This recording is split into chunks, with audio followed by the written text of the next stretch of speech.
कहानी Facebook friend Hindi story on using social media. Abhay एक सीधा साधा लड़का था। ग्रेजुएशन की पढ़ाई करने के लिए अब उसे अपना गांव छोड़कर शहर में दाखिला लेना था। किसान पिता ने एक एक पैसा जोड़कर अभय के लिए शहर में सारी व्यवस्था कर दी और ये सोचकर एक स्मार्टफोन भी दिला दिया कि ऑनलाइन पढ़ाई करने में इसका उपयोग होगा।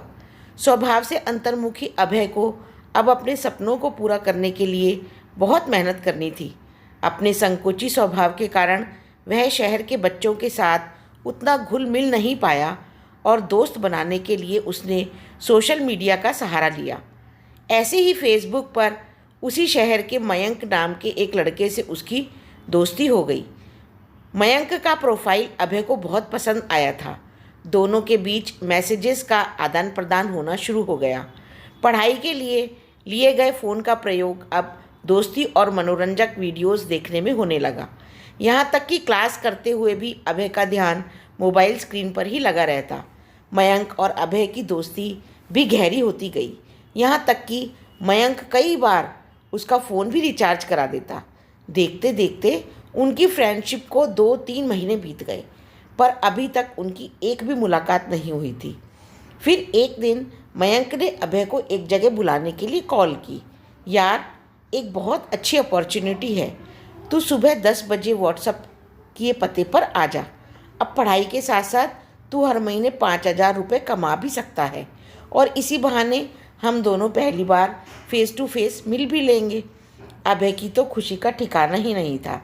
दोस्त से मिलने की खुशी और पैसा कमाने का अवसर मिलने की बात से वो फूला ही नहीं समा रहा था। अगले दिन वह सुबह जल्दी उठा और तैयार होकर मयंक के दिए पते की ओर बढ़ गया। वो जगह शहर से कुछ दूरी पर थी, इसलिए अभय उधर जा रही एक बस पर सवार हो गया। 1 घंटे के सफ़र के बाद आखिरकार वो पूछते पाछते दिए हुए पते पर पहुंचा।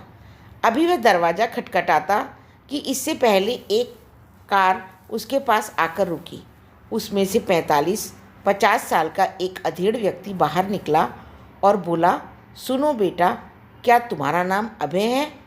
जी अंकल, अभय बोला, मुझे मयंक ने भेजा है। दरअसल अचानक मीटिंग का स्थान बदल गया है। आओ कार में बैठो, मैं तुम्हें सही जगह ले चलता हूँ, वह व्यक्ति बोला।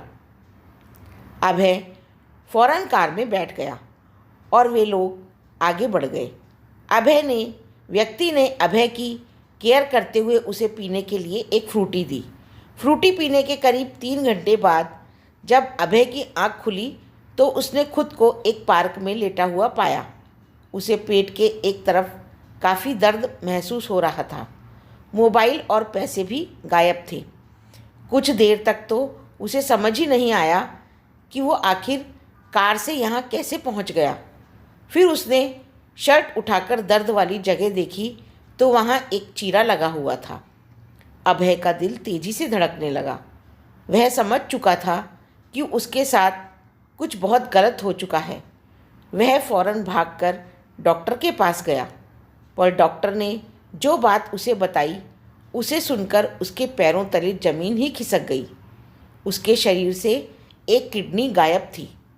अब उसको काटो तो खून नहीं वाली हालत हो गई। सोचने लगा, क्या सपने लेकर गांव से शहर आया था, अब अपने पिताजी को क्या जवाब देगा। वह भागा भागा पुलिस के थाने पहुंचा।